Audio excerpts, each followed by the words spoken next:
Palakpakan po natin ang Panginoon. Malakas po para sa Lord. Thank you, Jesus. Amen. We appreciate po every ministers, alright, na nag-serve po mula kaninang umaga, madaling araw. Amen. Thank you, Jesus.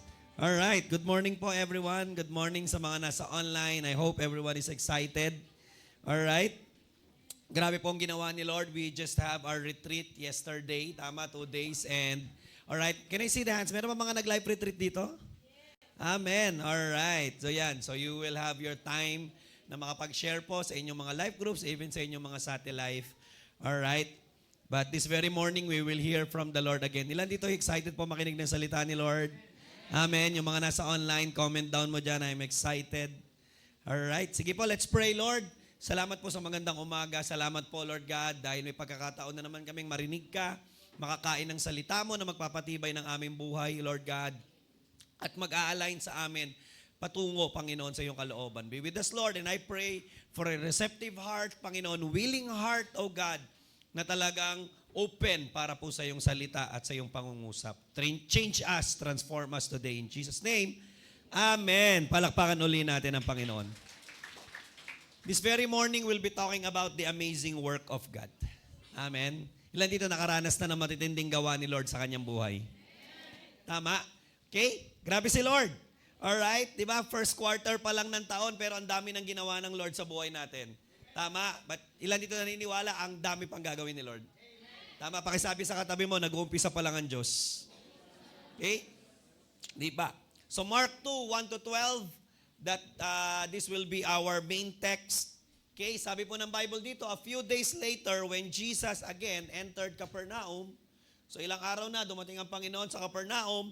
Alright, at nalaman ng lahat ng tao na nandun siya, kaya nangyari, dinagsayon. They gathered in such large numbers that there was no room left. Meaning, punong-puno yung bahay kung saan tumutuloy ang Panginoon. Not even outside the door. Grabe, can you imagine, punong-puno? Di ba, parang fellowship natin, jump pack dito, tapos meron pa sa labas. Alright, grabe yon. Okay? So, and he preached the word to them. So nangaral ng Panginoon. Some men came bringing to him a paralyzed man carried by 4 of them. So bigla daw, okay, mula doon sa napakadaming tao, bigla may dumating na 4 na lalaki na may bit-bit na paralitiko. Okay? Hindi sinabi ng Bible kung kamag-anak, kaibigan nila to, basta bit-bit nila. Most likely, importante ito sa buhay nila. Bakit? Kasi binit-bit nila eh. Tama, hindi ka naman magbibit-bit ng tao palapit kay Lord kung wala kang pakialam sa kanila. Tama. Nagpapakita na lahat ng dapat pinapahalagahan mo sa buhay mo ay dapat nilalapit mo sa Panginoon. Amen. Pag mahal mo yan, bit-bitin mo yan papunta kay Jesus. Amen? Alright. So, binitbit nila. Kaya lang, sabi ng Bible, verse 4, since they could not get him to Jesus. Dahil hindi nila mailapit kay Jesus. Bakit nga? Ang description ng Bible, sobrang daming tao, puno ang loob ng bahay, puno pati labas. Okay, hindi na in-identify ng Bible kung gaano karami, but siguradong sobrang dami. Okay? Since they could not get him to Jesus because of the crowd, sa Bible lagi, estimated lagi, crowd is hindi bababa ng 5,000. Grabe, ang dami. Pwedeng umabot pa ng 10,000. Alright? So hindi sila makalapit. Sabi ng Bible, they made an opening in the roof above Jesus. Wow. Alam mo, pag determinado kang ilapit ang mahal mo sa buhay sa Panginoon, lagi makakahanap ka ng daan. Lagi makakahanap ka ng paraan. Amen ba yun? Gumawa daw sila ng opening sa bubong kung saan nandun ang Panginoon. By digging through it and lowered the mat the man was lying on. So binutas yung bubong, hinukay daw nila. Bakit po hinukay? Kasi ang bubong po ng mga Hudyo noong time na yun ay gawa sa clay. Kaya madali lang nilang butasin. Okay, when Jesus saw their faith, ilan kaya dito ngayon, pag tinignan ni Lord, ang makikita niya sa iyo pananampalataya? Alright? Hello? When Jesus saw their faith. Hindi nakita ni Lord yung sila mismo, yung pangalan ng tao, hindi nakita ng tao ng Panginoon sino sila. Ang nakita ni Lord, yung faith na meron sila. Lagi, every time titingnan ka ni Lord, ang titingnan at hahanapin niya sa iyo, yung faith na meron ka. Okay? He said to the paralyzed man, when Jesus saw their faith, he said to the paralyzed man, son, your sins are forgiven. Grabe. Now, some teachers of the law were sitting there thinking to themselves, Why does this fellow talk like this? Ganda-ganda na ng senaryo, di ba? Alam mo, lagi na lang may ganun, magandang nangyayari. Tama ba, saya-saya na bigla sa sulok may magtatampo. Di ko alam, bakit lagi may ganun, di ba? Okay, papunta na kayo ng outing, maya-maya, bigla meron na sa sulok, bigla sasabi, hindi ako sasama. Ha? Saya-saya natin. Di ko alam, ba't lagi may ganun? Pakisabi ka sa katabi mo, tumigil ka nga. Okay? Lagi na lang may ganun. Saya-saya na sa live group, lahat na lumalago, tama ba? Amen, may revival na, maya-maya, bigla na lang merong isa doon, di ba, na alam mo yon, di mo maintindihan. Alright? Ganda na may miracle na meron ng paralyzed man, tama, na gumaling. Ang ganda na ng gesture ng apat na lalaki. Can you imagine? Sabi ni Lord, nakita yung pananampalataya nila. Maya-maya, may mga ilan na bigla na lang, alam mo yon, kumontra, ba't ganyan magsalita yan? Okay, why does this fellow talk like that? He's blaspheming. Uy, di totoo yan, mali yan. Sinungaling yan, bastos yan. Who can forgive sins but God alone? Walang karapatan niya na gawin yung mga bagay na ginagawa niya. Diyos lang may kayang gumawa niyan. Verse 8, immediately Jesus knew in his spirit that this was they were thinking in their hearts. So, and he said to them, why are you thinking these things? Ba't ganyan kayo mag-isip? Sabi ng Lord, verse 9, ano mas madali sa tingin nyo? Ang sabihin sa paralitiko na ito na pinatawad na ang kasalanan mo, o ang sabihin sa kanya, bumangon ka, bitbitin mo ang iyong hinihigaan at lumakad ka pa uwi. Grabe. But I want you to know that the Son of Man has authority on earth to forgive sins. Pero gusto ko malaman nyo na ang anak ng tao ay may kapangyarihan dito sa lupa para magpatawad ng kasalanan. Kaya ang sabi niya, verse 12, so he got up, took his mat. Then, 11 pala, I tell you. So he said to the man, I tell you, get up, take your mat, and go home. Grabe. Inutusan niya yung paralitiko. Remember na yung paralitiko na to, bit-bit ng apat na kaibigan. Tama? Pumunta siya kay Jesus, binibit-bit siya, pero umuwi siya, naglalakad na siya. Bit-bit niya na yung pinagbibit-bitan sa kanya. Alright? Di ba? Ilan dito, di ba? Paglapit mo kay Lord, may problema ka, pero pag uwi mo, dala-dala mo na yung problema mo, bit-bit mo na kasi sinagot na ni Lord. Amen? He got up, took his mat, and walked out in full view of them all. Grabe. Kita daw nilang lahat. This amazed everyone and praised God, saying, we have never seen anything like this. Sabi ng mga tao, wow, grabe, praise God. Antindi mo, Lord, di pa kami nakakita ng ganyang katinding bagay. Amen? Pwede ba palakpakan po natin ang salita ni Lord? Grabe yun. Now, tanong, what amazing thing or supernatural thing have you seen or experienced from the Lord lately? Meron ka bang matinding bagay? Meron bang isang bagay na ginawa si Lord sa buhay mo lately? Yung mga nakapag-encounter, of course, meron. Diba? But how about others? Ano yung amazing thing na naranasan mo kay Lord? Probably this week or probably this month. Pwede a miracle, a great provision, an overflow of God's presence, a supernatural breakthrough, a spiritual awakening. I don't know kung ano yan. Alright? Kaya lang ang tanong ko, what was its impact in your life? Anong impact nun? Nung amazing na ginawa ni Lord sa buhay mo, anong tama nun sa'yo? How did it influence your relationship with Christ? Paano niya naapektuhan yung relasyon mo sa Panginoon? Lalo ka bang lumalim? Okay? Or nag-trigger yun ng curiosity sa'yo at nag-lead pa para sa confusion at anong tawag nito? Worries. You know what? I want to tell you, the Lord didn't allow you to experience amazing things from Him for nothing. Hindi ka inalaw ni Lord na makaranas na matinding bagay mula sa Kanya dahil wala akong magawa eh. Ikaw kasi nakita ko eh. Nga swerte mo, ikaw yung pagtingin ko sa lupa, ikaw ang unang ko nakita, o di ikaw na lang gagawin ko na mabuti. Maini mo. Okay? Tandaan natin mabuti, lahat ng bagay na inaalaw ni Lord na maranasan mo sa Kanya ay may purpose. Tama? Pangit man o maganda, masakit man o masarap, masaya man o malungkot, tagumpay man o pagkatalo, lahat ng bagay na ginagawa ng Diyos sa buhay mo ay may purpose. Amen? Lalong-lalo na kung ito ay magandang bagay na inalaw ng Diyos na makita at maranasan mo. Tama? And one of the primary purpose of God for allowing us to experience, to see amazing things from Him is to solidify our faith in Him. Tama?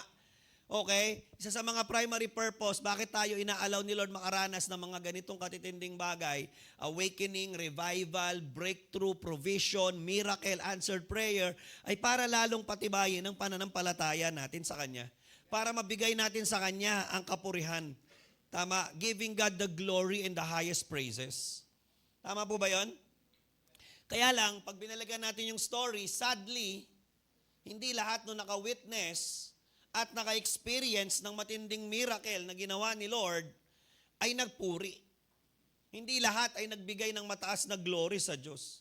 May ilan na nung na-witness, talagang sabi ng Bible, praise God. Grabe yan, Lord, di pa kami nakakita ng ganyan. Salamat, Lord, inalaw mo kami makakita ng ganyan. Salamat, Lord, because inalaw mo na sa harapan namin mangyari yan. And because of that, lalo kaming nanampalataya.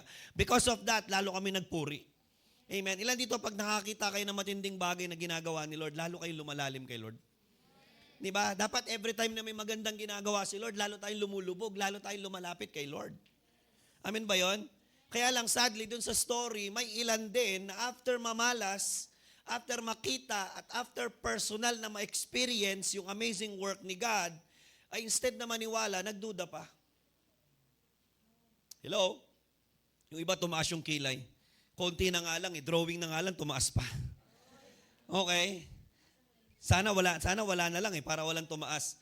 Okay? They even criticized a genuine, legit work of God. Ba't ganyan yan magsalita?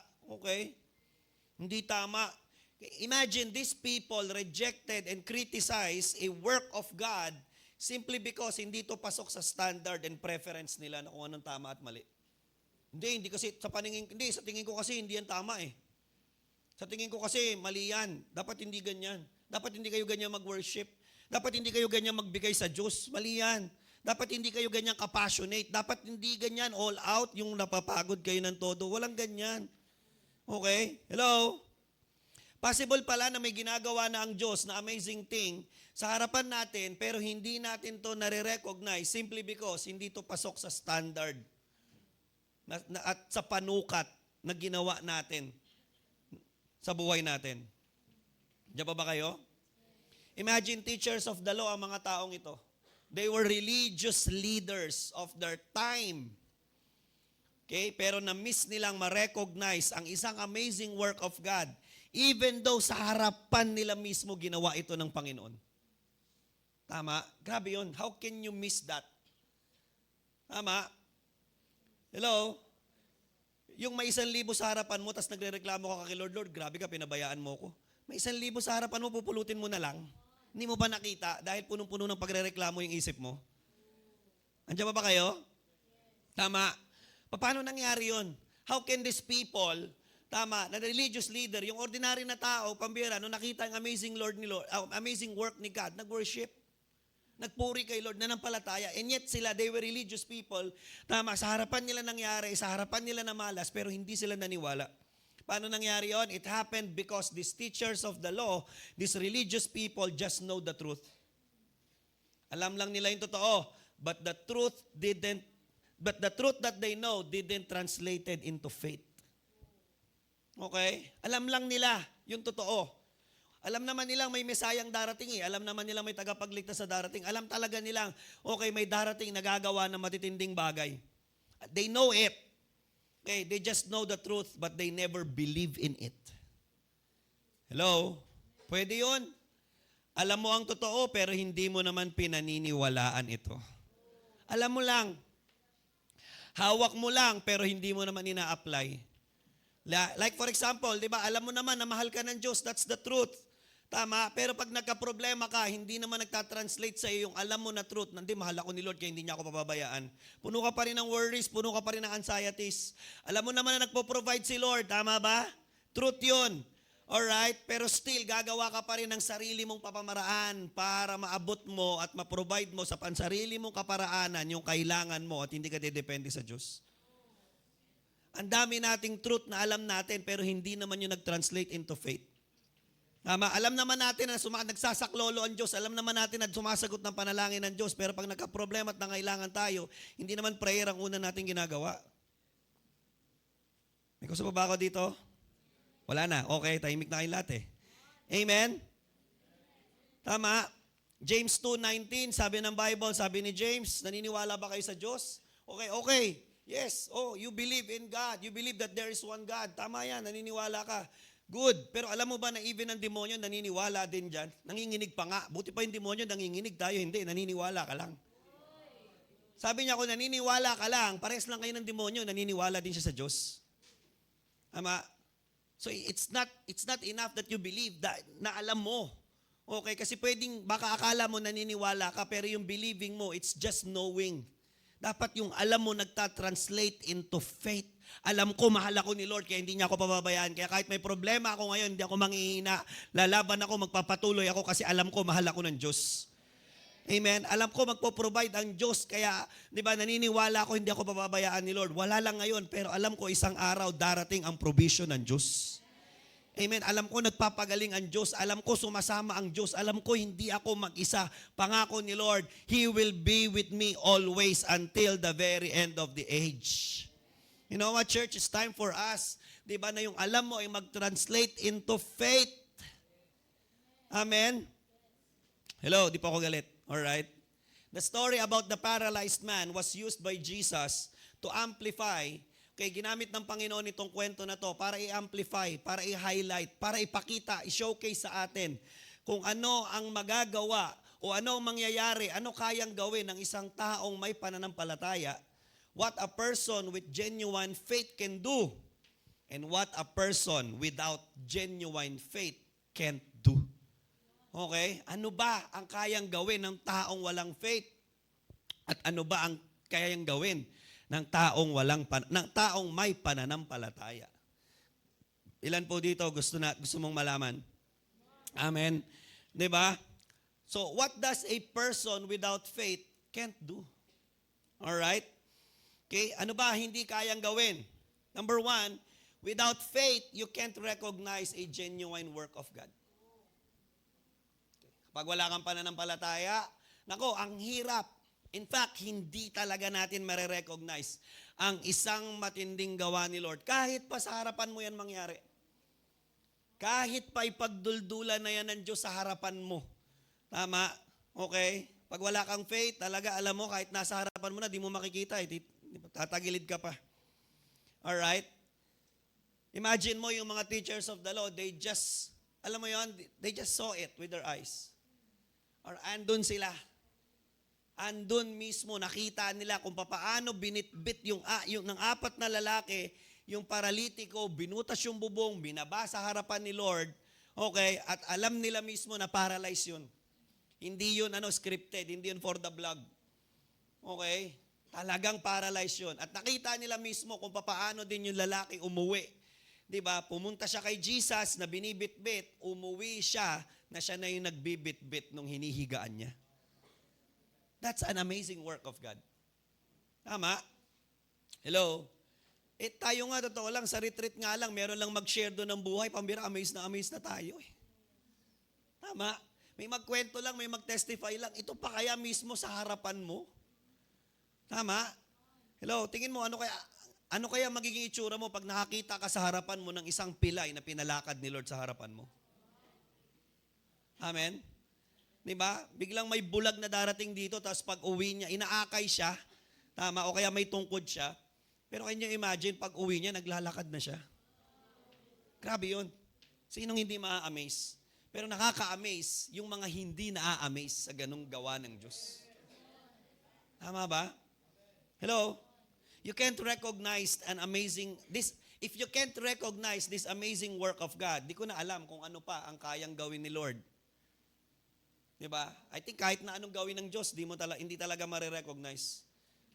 Ang hirap makakita ng galaw ng Diyos ang mga taong walang faith sa Diyos.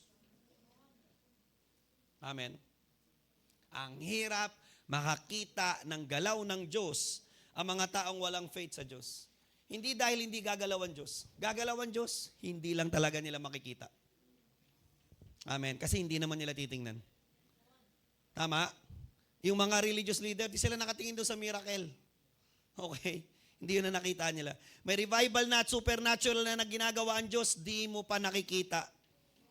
Hello? Nababago na yung buhay ng maraming tao sa paligid mo, tapos ikaw hanggang ngayon lulong at nakakulong ka pa din sa luma mong buhay. Huy! Magkakasama kayong pumunta sa church, lahat ng kasabay mo, pambira na bago na buhay, ikaw nandyan pa rin? Tama? Okay, hindi mo nakita kung paano binago ni Lord. Yung mga kasama mo, lumalim na sa Lord. Tama, ikaw andyan pa rin, ang babaw pa din. Pinagpala na ni Lord yung mga kasama mo dahil sa pagsunod at pananampalataya nila. Tapos ikaw andyan ka pa din, nagmamatigas. Hello?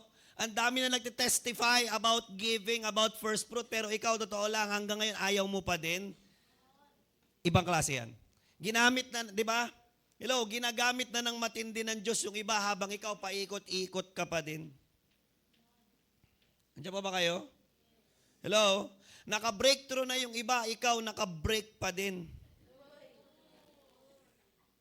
Tama? Bitaw ka na sa preno mo, kapatid. Hindi mo kailangan magpreno kapag si Lord ang kasama mo. Amen? Sumusunod na yung iba, ikaw nagdadahilan pa din. Amen? Ang hirap pag walang pananampalataya. Hindi natin makita. Nakatingin ka lang lagi sa sarili mo. Bakit yung mga kasama ko, pare-parehas lang kami Di ba? Pare-parehas lang kami ng likaw ng bituka. Ba't ngayon ang lalim na nila kay Lord? Ba't, di ba? Hello? Hindi ko sinasabi na mag-compare ka para ma-down ka. Ang sinasabi ko, check mo sila, asa na sila, at ano nang ginawa ng Diyos sa kanila. Kasi baka nahuhuli ka na, kasi hanggang ngayon nagmamatigas ka pa. Amen. Open your eyes. Tama, iyak ka na kay Lord. God, ano ba yung ginagawa mo na hindi ko nakikita? Pakita mo naman sa akin yung nakita nila. Bakit ganyan sila sumunod? Bakit ganyan sila magbigay? Bakit ganyan yung passion nila? Bakit ganyan nila minahal ang Word of God? Ano bang nakita nila na hindi ko nakikita?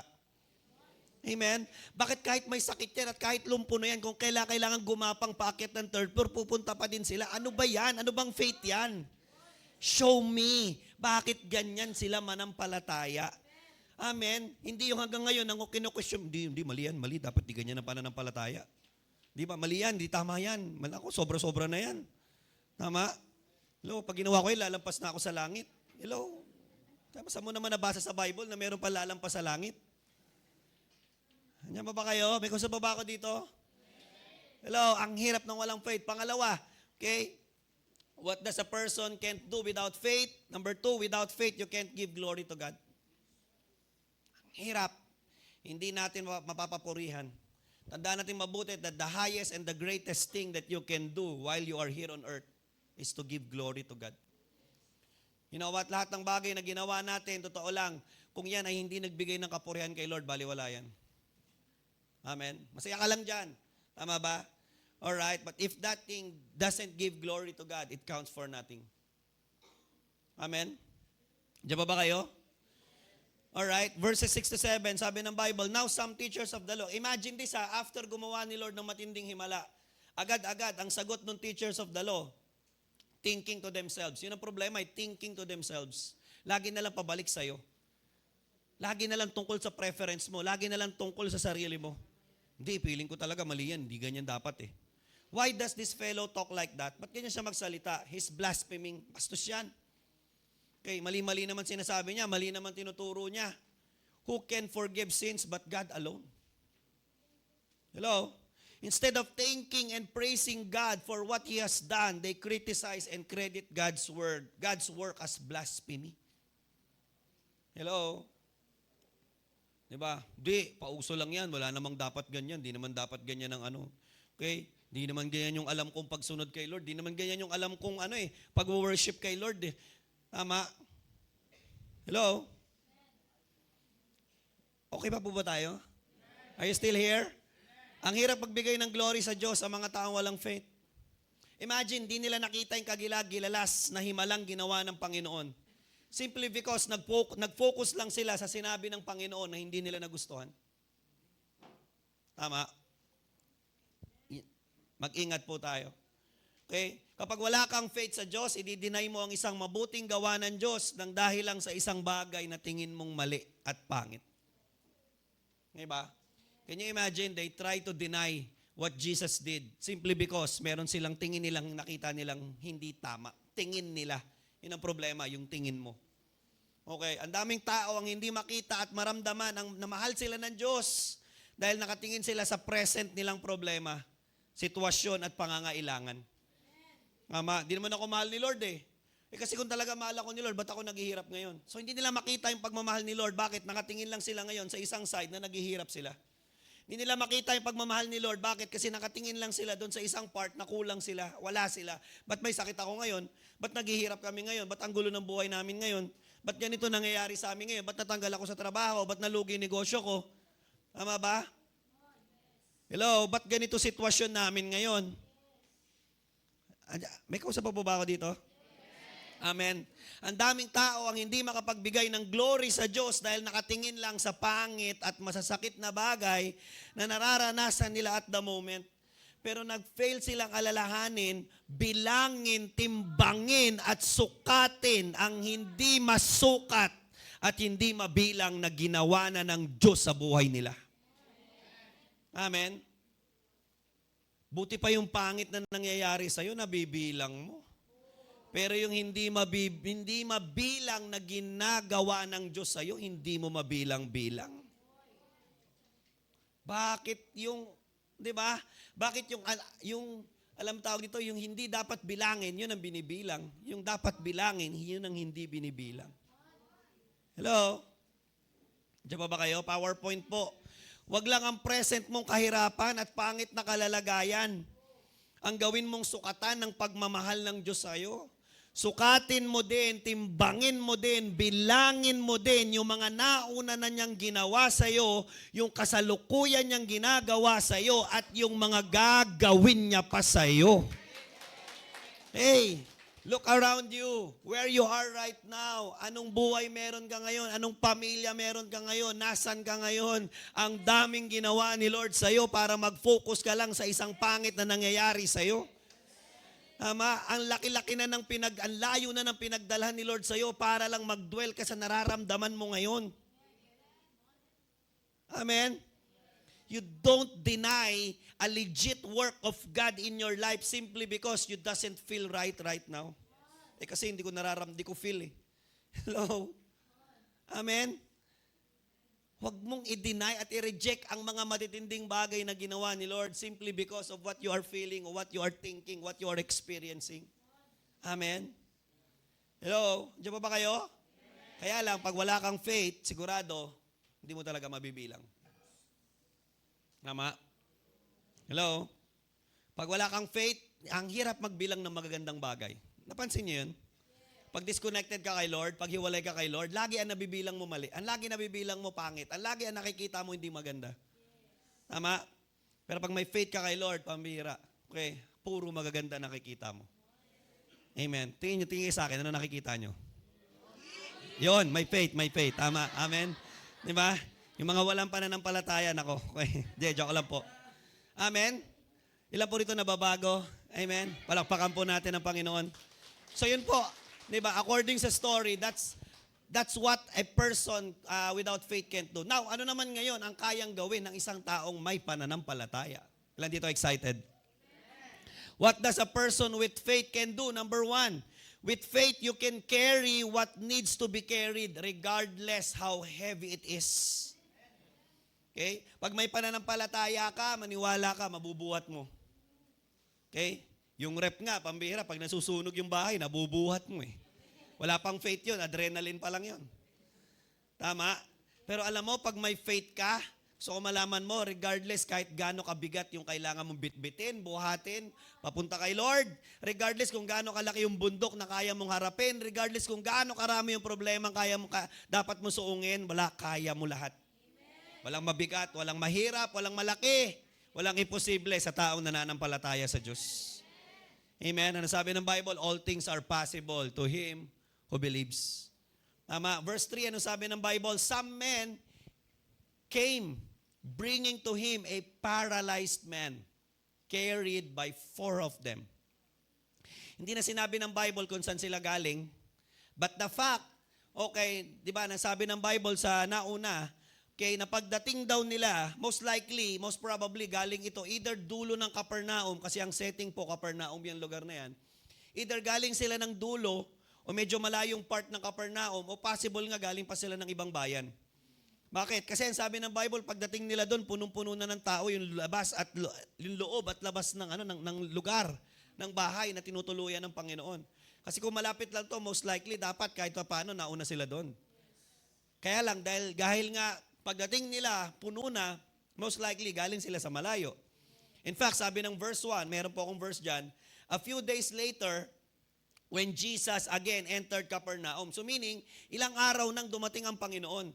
So most likely, possible, ilang araw na ding nagbabiyahe ang mga taong ito, bit-bit ang kanilang kaibigan.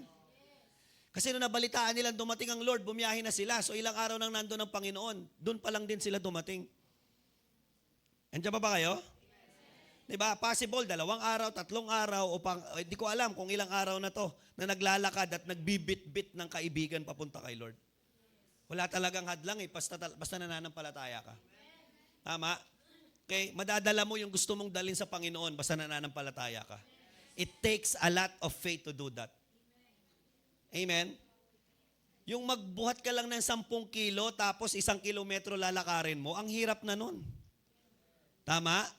Hello, yung mga bata nga ngayon, ipaabot mo lang yun, di ba? 3 lakad, di nila maabot yan. Ano ba? Wait lang, mamaya na kasi. Tama? Akala mo mamamatay Okay. Tama? Yung mga bata ngayon, akala mo may rayuma pag inutusan mo, hindi makakilos Ang hirap. Tama? Hello? Can you imagine? Okay, these 4 friends, bit nila paralyzed men. Hello? Walang transpo, walang sasakyan. Ang meron lang, paa, stretcher, bit yung kaibigan. Lakad. Ilang kilometro, hindi ko alam. Tama ba? Sabihin mo na 1 kilometro, nakakapagod yun. Paano kung 10? Paano kung 20? Paano kung 30? Paano kung 50 kilometers? Tirik ang araw. Hello? It's more than just a desperation. Hindi lang sila desperado. Okay? Kasi kung desperate yan, totoo lang, napagod na yan, natuyo na laway niyan, bumitaw na yan. It's really genuine faith. Tunay na pananampalataya. Kasi kahit 4 sila na bumubuhat, may isa lang sa kanila na mangawit, na kapag walang faith, pag nangawit, bibitaw yun. Tama? Pag nangalay, bibitaw yan, uuwi na yan, ayaw na, ayoko na, kakapagod. But all of them carried the paralyzed man until makarating sila sa kinaroroonan ng Panginoon. Amen? Lumalabas na walang mabigat na hindi kakayanin kapag tunay ang pananampalataya sa Panginoon. Gaano man kahirap dalhin sa Panginoon ang magulang mo. Gaano man kahirap dalhin sa Panginoon ang mahal mo sa buhay. Gaano man kahirap dalhin sa Panginoon ang kaibigan mo, katrabaho mo, kakaklase mo. Basta nananampalataya ka, mabibit-bit mo sila. Amen? You know what, mga nagmabuti, tinalo ng faith ng 4 na lalaki ang bigat ng kailangan nilang pasanin at buhatin. Mabigat, malayo, tama? Pero papaano at bakit nagawa? Tama, nabuhatin nila, papalapit kay Jesus yung paralyzed, either kamag-anak o kaibigan nila. Paano nila nagawa? Bakit? Because mas mabigat ang faith nila kaysa sa kailangan nilang buhatin. Pag mas mabigat yung kailangan mong buhatin sa faith mo, di mo mabubuhat. Pero pag mas mabigat yung faith mo, mabubuhat mo kahit gaano yung kabigat. Amen. PowerPoint. Your faith must be heavier than your biggest and your heaviest burden. Amen. Tama? Di, ang bigat ng burden sa pamilya ko, kailangan ko dalhin kay Lord, pero kaya ko silang dalhin. Bakit? Mas mabigat yung faith ko kesa dun sa burden na dala-dala ko.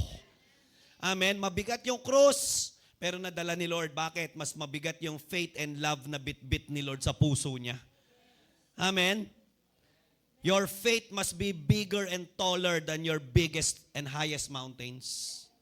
Gaano man kataas yung bundok na kailangan mong harapin, suungin, gaano man kabigat, gaano man kadami yung problema, as long as mas malaki yung faith mo, maniwala ka, magagawa mo. Successful nilang nabitbit ang kanilang kaibigan or mahal sa buhay papunta sa Panginoon. Bakit? Kasi 4 silang nananampalataya sa Panginoon.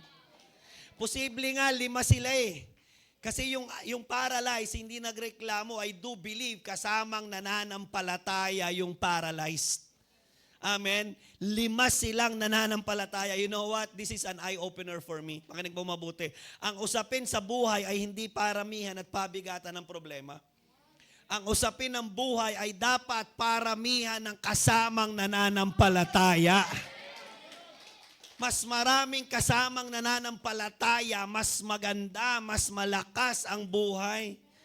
Kaya siguraduhin mo yung mga kasama mo nananampalataya. Huwag kang magsama sa buhay mo nung ayaw manampalataya, pabigat yan. Kung walang faith yung paralyzed, mabigat yun, di nila mabubuhat. Magrereklamo yun, ano ba, layo naman, tagal-tagal naman, umuwi na tayo. Di ba? Kung may isa doon sa 4 na magkakaibigan na walang faith, na mangangawit yun, bibitaw yun, ano ba yan, tigil na natin tong kalokohan na to. Tama? Pero bakit successful sila nakarating kay Lord? Ang dami nilang nananampalataya. Hello? Tama ba? Ilang kayo nananampalataya sa pamilya nyo, mas malakas.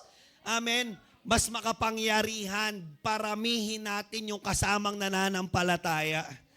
Huwag yung problema yung bilangin. Di ba, may problema tayo sa pamilya, may problema. Ano problema natin? Ganito kalaki kailangan bayarin, ganito gastusin. Teka lang, ilan ba tayo nananampalataya? Mag-asawa kayo, may anak kayo, o kaya natin yan. 3 na tayo nananampalataya, 2 tayo nananampalataya. Kayang gawin ni Lord. Huwag problema yung bilangin. Ang bilangin mo, sino yung kasama mong mananampalataya. Amen? Hello? Ilan tayo nananampalataya sa church? Ang dami natin. Amen? Hello? Kaya nga naniniwala tayo, may awakening si Lord. Bakit? The more na mas maraming nananampalataya, amen? The more mas matindi gagawin ni Lord. Amen? Hindi pabigatan ng problema, pabigatan ng pananampalataya. Amen? Huwag lang ikaw sana yung bumigat sana yung pananampalataya mo. Ilang kilo ka na? 60, 70, 80, dapat yung faith mo mas mabigat sa'yo. Hello? Parang tumahimik kayo. Okay, Pastor, ganda na revival na Okay. Amen. Amen ba? Oh, grabe. Tama ba? Anong goal natin? Lord, this year, mas madami kaming mananampalataya sa bahay namin. Mga nasa campus, huwag tayo iyak ka ng iyak kasi hindi kami pinapapasok sa campus. Ayaw ng teacher, ayaw ng principal. Mag-ipon-ipon kayong lahat na nasa campus, manampalataya. Ilang kayong estudyante dyan? Manampalataya kayo, bubuksan ni Lord yan. Andiyan ba kayo? Grabe, bilangan tayo ng pananampalataya. Bilangan tayo ng kasamang nananampalataya. Amen? Bawal ang walang faith. Amen? Tama? Hello? No ID, no entry. No faith, no entry. Amen? Number 2, okay? Hello? With faith, you cannot be hindered and limited by any hindrances or distractions. Ano kayang gawin kapag may faith? Naku, walang limitasyon. Naku, walang hadlang. Amen? Di po ba? Verse 4, picturean nyo na lang po. Since they could not get him to Jesus because of the crowd, they made an opening. Grabe po ito. Above the roof, in the roof above Jesus by digging through it. Binutas yung bubong. PowerPoint po, genuine faith in Christ produces resourcefulness. Alright? Kapag buong-buo ang faith mo sa Panginoon, di ka papatalo sa mga nakaharang sa dinadaanan mo. Tandaan mo mabuti, okay? Ang biyahe natin sa buhay natin kasama si Lord ay hindi biyahe na tuloy-tuloy.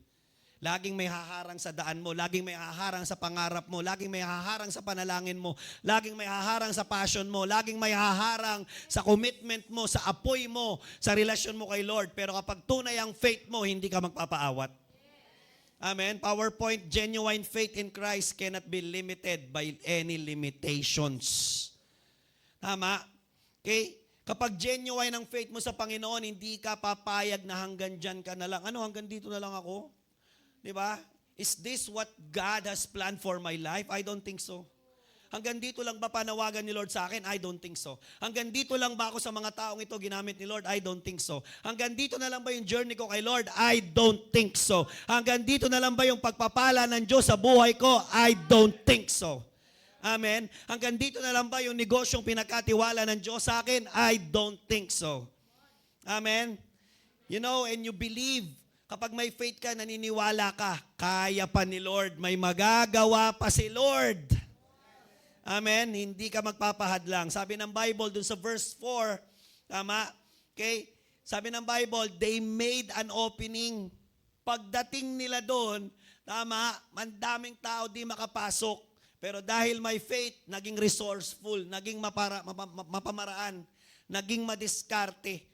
Tama? Ano nangyari? Tama, imbis na ma-discourage, imbis na ma-frustrate, nakakita ng paraan. Makinig mabuti, laging nakakahanap at nakakakita ng opening ang mga taong genuine ng faith sa Panginoon.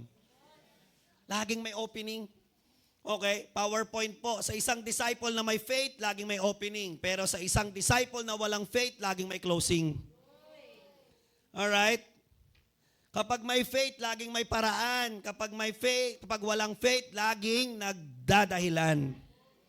Kapag may faith, laging may daan. Kapag walang faith, laging may hadlang. Kapag may faith, parati mong makikita galing at lakas ng Diyos. Kapag walang faith, lagi mong makikita kahinaan mo, kakulangan mo. Amen ba yon? How to know if you are walking by faith? Paano mo malalaman kung ikaw ay lumalakad ng may pananampalataya? PowerPoint po, you are walking by faith if you are not hindered and limited by what you see. Tama. May problema, may kakulangan, may pangangailangan, may hadlang, may persecution, may pangit na nangyayari. Pero alam mo, hindi hanggang dito lang si Lord sa buhay ko. Hindi hanggang dito lang ang calling ni Lord sa buhay ko. Hindi ako na born again, hindi ako nakakilala, hindi namatay si Jesus sa cross, hindi ako pinagtayo ni Lord ng negosyo, ng pamilya, ng calling, ng ministry, ng pangarap para huminto lang hanggang dito. Alam ko, lampas pa dito ang kayang gawin ng Diyos sa buhay ko. Amen. 2 Corinthians 5:7, for we live by faith and not by sight. Amen. Stop living by what you see. Stop being hindered by what you see. Marami kang makikita na nakakainis, nakaka-frustrate. Tama, kaya wag mata mo ang gamitin mo, pananampalataya mo. Amen? Number 3, second to the last, with faith, you can surpass those who come first. Ako gustong-gusto ko po ito. Alright? Diba? You know what, na-realize ko sa buhay, hindi paunahan. Sabi ng Bible, meron talaga nauuna pero nahuhuli. At meron nahuhuli na nauuna. Tama? Isn't it unfair? No. Okay. Bakit? Because hindi guaranteed na porket ikaw ang nauna sa buhay, nauna kang pinanganak. Okay, nauna ka nakakilala sa Lord, ay ikaw nauunahin ni Lord. Hindi ganun ang usapin. Tandaan nating mabuti na pagdating ng apat na lalaki doon sa lugar kung saan nandoon ang Panginoon, huli na sila. Ang dami nang nauna. Meron nang nasa loob, meron nang nasa labas. Last na sila. Andiyan pa ba kayo? Tama? Pero pambihira. Okay, dahil puno ng pananampalataya yung mga lalaki at yung paralyzed, nauna sila. Late silang dumating pero inuna sila ni Lord. Bakit? Kahit nauna yung iba, mas nauna silang nanampalataya. Wala pa sila dun sa lugar kung saan nandun si Lord. Nandun pa lang sila sa bahay, nananampalataya na sila. Kaya sabi ni Lord, hindi porket nauna kayo dito sa paligid ko, una na kayo. Yung kasi wala pa dito pero nananampalataya na, una sila. Amen? Hello, andiyan pa ba kayo? Sabi ng verse 5, when Jesus saw their faith. Amen? Andiyan ba kayo? Kita ni Lord eh. Pwede kasing yung mga nauna doon, hindi naman talaga nananampalataya. Nag-observe lang, nakikichismis lang, gusto lang makakita ng himala. Sunod-sunuran lang sa mob, gaya-gaya lang. Tama? Tandaan mo mabuti, laging uunahin ni Lord yung naniniwala at nananampalataya. Sa PowerPoint po, sa Christianity, hindi lang paunahan at pabilisan. Pagalingan at patindihan din itong manampalataya. Amen? Tama, dapat magaling kang manampalataya. Dapat matindi kang manampalataya. Remember this, kahit nasan ka pa, okay, makikita ka ni Lord basta tunay kang nananampalataya sa Kanya. Amen? Verse 5, when Jesus saw their faith, when Jesus saw their faith, tama, it doesn't matter anong problema mo, anong sakit mo, anong sitwasyon mo, gaano kalaki pangangailangan mo, gaano kahirap yung kinalalagyan mo. Ang tanong, may makikita bang pananampalataya si Lord sa'yo? Amen. When Jesus saw their faith. Amen. Grabe. Ilan dito nababago? Kahit gaano pa karami nakaharang sa iyong buhay, basta kita mo si Jesus. Kahit gaano pa karami nakaharang sa buhay mo, basta kita ng faith mo si Jesus. Kahit nasang sulok ka pa ng mundo, makikita ka din ni Jesus. Amen. Kahit pilit na tinatabunan ka ng problema, pero kahit nasa kabila nun, kita mo pa rin si Lord. Sabi ni Lord, nakita mo ako kahit ang dami mong problema. Opo Lord, good news na, kita din kita. Amen. At uunahin kita. Ilan dito gusto unahin ni Lord? Amen. Manampalataya ka. Pakisabi sa katabi mo, manampalataya ka. Last, number 4. Okay? With faith, you can produce miracles. Ilan dito gusto ng genuine miracles this year? Amen? Diba? Genuine faith ay hindi nalilimitahan at hindi nakahadlangan. Tama? Yung genuine faith na hindi nakahadlangan, hindi nalilimitahan, it will always result in producing a great miracle. You know what? I realize, ang daming faiths, ang daming miracle na hindi nagmaterialize sa buhay natin simply because nahadlangan at nalimitahan yung kakayanan nating manampalataya. Amen? Yung problema mo sana ay opening ni Lord para gumawa ng himala sa buhay mo, kaya lang nagpalimita ka. PowerPoint po, every hindrance and limitation is an opportunity to stretch your faith. Mama, hindi ka nilagyan ni Lord dyan ng problema para magpaharang ka dyan. Hello? It takes a lot of faith para magbitbit ng isang tao ng ilang kilometro ang nilakad nyo. But it takes a lot of faith kung after mong bitbitin yung kaibigan mo, mahal mo sa buhay ng pagkalayo-layo, tapos pagdating mo doon, di kayo makakapasok. Very demoralizing yun. Alam mo yun, naranasan nyo yung sobrang hirap ng ginawa nyo, tapos pagdating nyo doon, ay, ano ba yan? Akala ko pagdating ko doon, okay na, pakapasok na kami, yung pala hindi pa. Hello? It's very frustrating dapat doon sa 4 na magkakaibigan. Tama ba? Hello? Naranasan nyo na ba yun? Alright? Ang layo-layo ng binahe mo, pagdating mo doon, pila uli. Tama? Dapat na-discourage yung 4, dapat na-frustrate yung 4. Manig mabuti, if hindi solid at consistent ang faith ng 4 na magkakaibigan, they would get demoralized. Pero instead, ang sabi ng Bible, they made an opening. Hindi nawala ng faith, lalo pang nanampalataya. PowerPoint, faith must be sincere and consistent or else it will produce nothing. Tama, dapat yung faith natin consistent. Hindi, nanampalataya naman ako eh. Oo, yes, kailan tanong, consistent ba? Kasi baka yung faith mo, ang daling natunaw nung problema, nung hinarangan, nung nahadlangan. Amen? Hello, PowerPoint uli. Genuine faith is a consistent faith. Dapat tuloy-tuloy at hindi putol-putol. Tama? Yung genuine faith nung 4 na magkakaibigan, consistent dun sa passion and effort nila. Binitbit yung paralyzed. Tama ba? Pero pagdating doon, may harang. Okay, sige, hanap uli. Inakyat sa bubong, binutas ang bubong, binaba sa harapan ni Lord. Kaya ano sabi ng Bible? When Jesus saw their faith. PowerPoint po, genuine faith will always be noticed by Jesus. Amen? Hello? Andiyan pa ba kayo? At kapag na-notice ni Jesus yung genuine faith mo, surely it will produce miracle. Amen? Amen. So what to do now? Tapos na po ako. Ano kailangan natin gawin? Number 1, stop living a faithless life. Start living and walking with genuine faith. Tumigil na tayong mabuhay nang walang pananampalataya. Tama? I wanna tell you, okay, little faith is equivalent to no faith at all. Baliwala yan. Tama? Let's start living and walking. You believe in God? Yes, then you live a life of believing.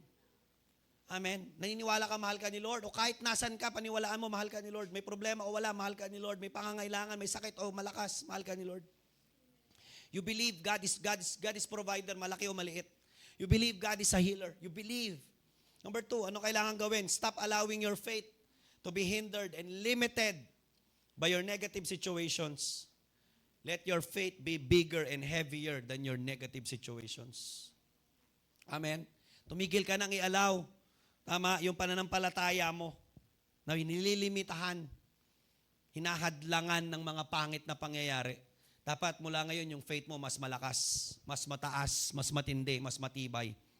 sa kahit na ano pang negatibong pangyayari sa buhay mo. Amen? And last, number 3, use every situation as an opportunity to stretch your faith and receive a great miracle from God. May problema kami. Ay, grabe, thank you, Lord. Salamat, nagbubukas ka na naman ng opportunity para i-enlarge ang kapasidad kong manampalataya. Amen. This hindrance is not a limitation. In fact, this hindrance that I'm experiencing right now is God's stretching. Ni-stretch ako ni Lord. Binabatak ni Lord yung pananampalataya ko. Dahil mula dito sa matinding pangangailangan ko, mula dito sa matinding problema ko, ay gustong gumalaw at magpakita at magpamalas ni Lord ng kagilagilalas na bagay. I wanna tell you, your problem is an opportunity to experience an amazing work of God. Last verse, Hebrews 11:6. And without faith, it is impossible to please God. Without faith, it is impossible. Magaling ka, malakas ka, matalino ka, pero kung wala kang faith, impossible to please God. Tama? Bakit? Because anyone who comes to Him must believe. Lahat na lumalapit sa Diyos, dapat naniniwala that He exists and He rewards. You always believe na sa paglapit mo kay Lord, may reward. You always believe na pagsunod mo kay Lord, there is a reward. You always believe that when you follow the Lord, there is a reward. You always believe that when you earnestly seek God, there is a reward. Can I invite everyone to stand up? Thank you, Jesus. Hallelujah. Thank you, God. Church, this year is an amazing year. Hindi aksidente na this year ang word ni Lord sa atin is spiritual awakening. What the Lord wanted from us is spiritual awakening. And you know what? Spiritual awakening doesn't happen automatically. Spiritual awakening will happen when a disciple, when a person, kapag ikaw ay nag-decide na, Lord, anumang problemang makaharap ko ngayon, hindi ako papayag na magpapalimita ako. Walang spiritual awakening kung smooth ang buhay. Yung spiritual awakening ay manggagaling sa matinding pananampalataya na lalabas sa iyo sa kalagitnaan ng matinding problemang hinaharap mo. There will be problems this year. But good news, yung problema ay jumping board ni Lord. Yung problema ay opening ni Lord to showcase and to allow you to experience an amazing work of God. Can I invite everyone to close your eyes? Church, hindi ko alam kung ano nakaharang sa buhay mo. You know what? Pwedeng ikaw yung binibitbit, paralyzed, baka may nagbibitbit sa'yo ngayon, or pwedeng ikaw yung nagbibitbit, regardless. So kung malaman mo, kung ikaw yung nagbibitbit, ano man yung hadlang, huwag kang magpaharang. Kung ikaw yung binibitbit, huwag kang magpabigat. Strengthen your faith. Rally your faith. Let's live a life of genuine faith. Itong taon na to, mag-decide ka, Lord, lalakad ako sa ibabaw ng tubig. I'm gonna walk by faith and not by sight. Stop living in a life full of doubt. Huwag ka nang magduda. Believe yung truth na alam mo kay Lord, panampalatayanan mo yan. Manampalataya ka. God loves you. God is your greatest provider. God is your greatest healer. God is your greatest protector. God will be with you always. Hindi ka dinala ng Diyos sa kung nasan ka ngayon para lang makulong dyan. God is not yet finished with you. Where you are right now, I wanna tell you, kung nasan ka ngayon, dyan mismo, huwag kang papayag na hanggang dyan ka na lang. Elevate your faith. Stretch your faith. May magagawa pa si Lord sa buhay mo. Mga church, yes, stretch your faith ngayon sa Panginoon. Manampalataya ka ngayon. Let Jesus sow your faith. Let Jesus see faith. Hayaan mo, manonotice ni Lord. Manampalataya ka ngayon. Gusto ko malaman mo, kapag nanampalataya ka, mauuna ka sa pila. I may be weak, your spirit strong in me. My flesh may fail, my God, you never Di ko alam kung ano problema mo, di ko alam kung ano yung mga nilalapit mo kay Lord, pero panampalatayanan mo yan, ilapit mo kay Lord. Huwag kang papayag sa na mahadlangan, huwag kang papayag na malimitahan ka ng kung ano man ang nakaharang at hinaharang o nilalagay ng demonyo sa harapan mo. Kaya mong dalhin ang pamilya mo sa Panginoon. Kaya mong dalhin ang sarili mo sa paglago sa Panginoon. Kaya mong lumalim. Kaya mong magamit sa Lord. Kaya mong maabot ang calling, ang purpose, ang pangarap ng Diyos sa buhay mo. Believe! give me faith to trust what you say, that you're good, your love is great. I'm broken inside, I give you my life. Hallelujah! Gusto ko malaman mo, may opening ngayon si Lord. May opening. Tingin sa Lord. Tingin ng may pananampalataya. Stop looking at the negative things. Stop looking sa mga pangit na bagay. Tingin sa magagandang ginawa ng Diyos. Broken inside, I'll give you my life. Yes, Lord. We believe. We believe. I may be weak, your spirit strong in me. My flesh may fail, my God, you never fail. I may be weak, your spirit strong in me. My flesh may fail, my God, you never. Thank you, Jesus. Lord, salamat po. Salamat po sa salita mo ngayong umagang ito. Salamat po, Lord. Because God, inayos mo, inalign mo ang aming puso, Panginoon. That the most important thing in us is our faith, because you look at our faith and not on our situation. No matter how big, no matter how problematic, no matter how great is the trouble and the problem, how great the hindrances are, as long as we believe, Lord, kaya mo, may magagawa ka. Patawarin mo kami, Lord. If we walk by sight and not by faith, patawarin mo kami kung nalimitahan kami at nagpalimita kami sa mga limitasyon. Patawarin mo kami kung ang binilang namin yung pangit, yung masamang pangyayari at hindi namin nabilang yung magagandang bagay na nagawa mo, ginagawa mo at gagawin mo pa sa aming buhay. Kaya nga, Lord, we stretch out our faith. We rise above struggles. We rise above fear. We rise above anxieties. We rise above, Panginoon, all the shortcomings, lackings. We rise above all the sickness. We rise above all the giants and mountains. Lord, mas nilalakihan namin ang faith namin. At Lord, magsasama-sama kaming lahat na nananampalataya kasi Lord, kapag nagsama-sama kami at nanampalataya kami, magagawa naming lumapit sa iyo. Magagawa naming maglapit sa iyo, Panginoon. At magagawa namin, Panginoon, Lord, makuha ang pabor mo na nagdadala ng himala sa buhay namin. We believe this year, there's a great breakthrough. There's an amazing work na mararanasan namin if we keep on believing. So Jesus, we believe. We believe. We believe. Salamat po, Panginoon. Thank you, God.